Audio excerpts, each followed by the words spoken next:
음악이용자 실태조사 보고서에 따르면 올해 힙합을 즐겨 들었다고 응답한 비율이 11.6%예요. 힙합 망했다, 힙합 화물 갔다 이런 말이 꾸준히 나왔었는데 2022년에는 오히려 힙합을 듣는 사람이 더 늘어나기도 했었거든요. 그런데 올해는 작년보다 무려 2.5%나 떨어진 수치를 보이고 있어요. 올해 발매된 앨범들 퀄리티가 전체적으로 괜찮았다, 논의의 대상이 근본 충만한 앨범 중심으로 돌아왔다, 쇼미러 거품이 잔뜩 낀 국힙신을 자정작용하는 과정이다, 뭐 이렇게 말한다고 해도 결국 올 한해는 힙합이 가장 대중과 멀어진 한 해였다, 이렇게 정리할 수 있을 것 같은데, 아니 어쩌다가 힙합이 이렇게 됐냐 물었을 때 가장 먼저 생각나는 건 쇼미의 부재예요. 한국 힙합의 전성기는 쇼미 시청률을 따라갔다고 볼 수 있거든요. 실제로 시청률이 가장 높았던 쇼미 4 시절에는 힙합을 안 듣는 사람도 이 노래들은 다 알고 있었어요.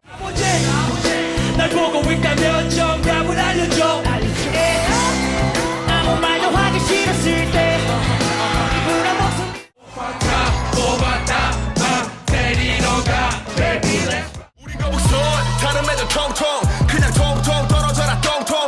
그리고 이게 힙합에 대한 관심으로 이어졌고요. 무엇보다 쇼미가 국힙신에 큰 영향을 미친 건 힙합을 대중들에게 계속 떠먹여줬다는 거예요. 이게 얼마나 큰 베네핏인지는 최근에 앨범을 발매한 아티스트를 보면 알 수 있거든요. 요즘 가수들이 앨범 냈다 하면은 그거 홍보하려고 여기저기 출연하잖아요. 12월 7일에 신보를 발매한 헤이즈님은 제가 확인한 것만 7군데 얼굴을 비췄고, 12월 6일에 신보를 발매한 자이언티님은 9군데 얼굴을 비췄어요. 에이, 그래도 이름값이 있는데 저 정도까지 안 해도 되지 않나? 네, 저 정도까지 해야 됩니다. 아무리 유명하다고 해도 마케팅이 안 되면 그냥 그대로 묻혀요. 도끼가 올 한 해 발매한 앨범만 3개거든요. 근데 좋다, 별로다, 반응은커녕 도끼가 앨범을 냈는지도 모르는 사람이 대다수예요. 전 세계적으로 봤을 때 매일 발매되는 음원 수가 12만 개라고 하거든요. 12,000개도 아니고 12만 개요. 그러니까 앨범을 발매했다고 끝인 게 아니라 제 음악 좀 들어주세요 하고 어떻게든 대중들한테 홍보를 해야 하는 상황인 거죠. 근데 쇼미가 유행, 아니 최소한 살아있을 시절에는 래퍼들이 프로모션에 그렇게 목을 맬 필요까지는 없었어요. 왜? 아니 쇼미 한번 나가면 알아서 관심 가져주니까, 그리고 쇼미에서 만든 경연곡은 쇼미가 계속 틀어주니까. 이런 점 때문에 애초에 유행했던 건 힙합이 아니라 쇼미더머니였다, 뭐 이런 말이 나올 정도였어요. 힙합 팬으로서 부정하고 싶지만 지금 결과만 놓고 보자면 이게 팩트였다는 게 증명된 거나 마찬가지고요. 아니 아무리 그래도 어떻게 10년이라는 그 긴 시간 동안 대중들에게 소비되어 온 장르가 프로그램 하나 종영했다고 이렇게 떡락할 수가 있냐 싶으실 텐데, 거꾸로 생각해보면 10년이라는 시간 동안 대체 뭘 했냐, 어떻게 자생력을 하나도 기르지 못했냐, 뭐 이런 질문을 던져보고 싶어요. 메인스트림으로 자리 잡긴 했지만 오히려 힙합이 갖고 있는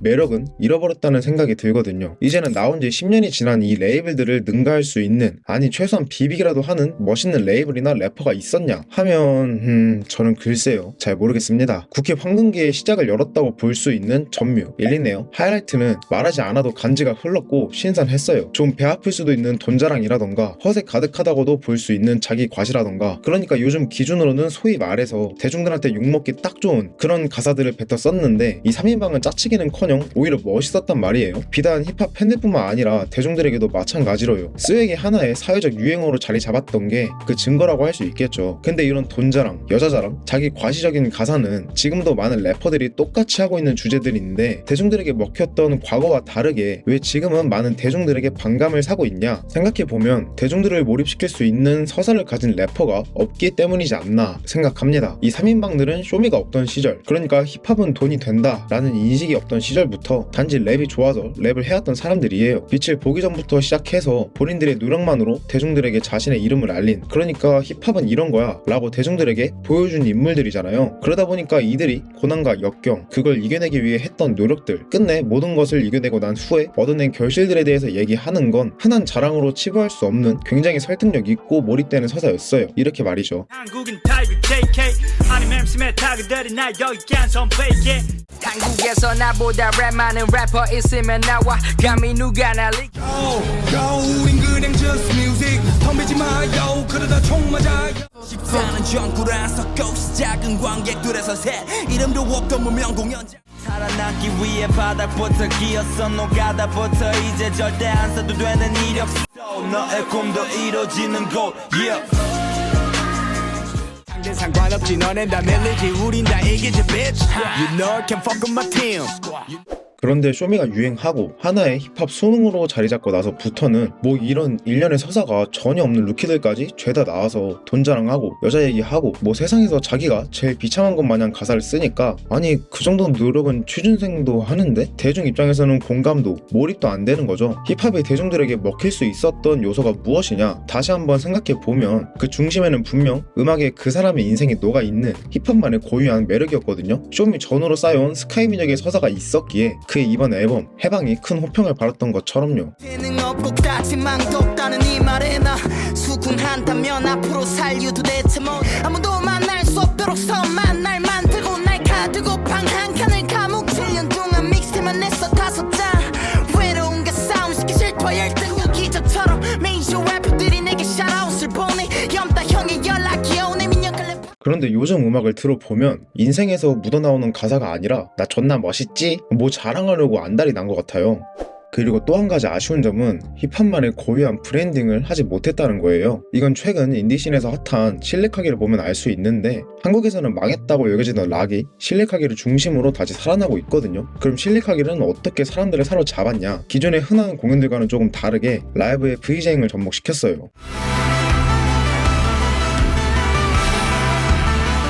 뭐 이런 거라고 할 수 있는데 어쨌든 이건 실리카게만이 보여줄 수 있는 거고 단독 콘서트나 락 페스티벌을 가야만 즐길 수 있는 거다 보니까 실리카게를 보러 갔다가 다른 락 밴드들도 알게 되고 점점 귀에 락 사운드가 익으면서 다른 밴드 음악을 찾아 들어보고 이런 선순환 구조가 생긴 거예요. 그럼 과연 국힙 씬에는 힙합이어야만 즐길 수 있는 무언가가 있는가? 대중을 흡입시킬 수 있는 브랜딩된 요소가 있는가? 물었을 때 솔직히 저는 아무것도 떠오르지가 않습니다. 그나마 분신이 비빌 수 있지 않을까 생각했는데 뭐 다들 알다시피 혁피가 나락을 가면서 물 건너갔고요. 이제는 단순히 무대 위에서 MR만 틀어놓고 랩을 뱉는 게 아니라 비주얼적으로도 여러 기술을 접목시켜서 힙합만의 무언가를 브랜딩화 시켜야 한다고 생각해요. 굳이 힙합이어야 하는 이유가 아니라 힙합이어야만 즐길 수 있는 무언가를 만들어야 한다는 거죠. 특히나 힙합은 방구석에서 혼자 듣는 것보다 콘서트, 클럽에서 같이 뛰면서 들을 때 더 즐길 수 있는 장르니까요. How many rappers you got on call?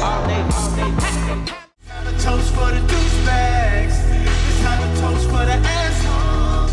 많은 힙합 팬들이 말하는 것처럼 쇼미가 종영한 이후로 씬의 퀄리티는 오히려 좋아지고 있는 것 같아요. 앨범 단위의 감상으로 다시 돌아온 것도 그렇고 래퍼들도 미디어에 나가려고 하는 게 아니라 작업물을 통해 이름을 알리고 증명하려고 하고 그러다 보니까 마케팅이 아니라 실력으로 하입을 받고 또 어떻게 보면 시대가 발전하면서 이제는 개개인의 취향이 좀 파편화됐잖아요. 그러다 보니까 오늘 제가 말했던 것들이 너무 무리한 요구 아니냐 말은 쉽지 너가 해봐라 뭐 이런 말이 나올 것도 같아요. 근데 이전 세대들이 힙합을 메인스트림의 자리에 올려놓아 줬다 면 이제는 우리가 그걸 좀 더 발전시켜 나가야 할 그런 단계이지 않나 생각합니다. 오늘 영상 여기까지고요. 구독을 통해 흥미로운 음악에 관한 이야기 매주 받아보시기 바랍니다. 그럼 다음 영상에서 뵐게요.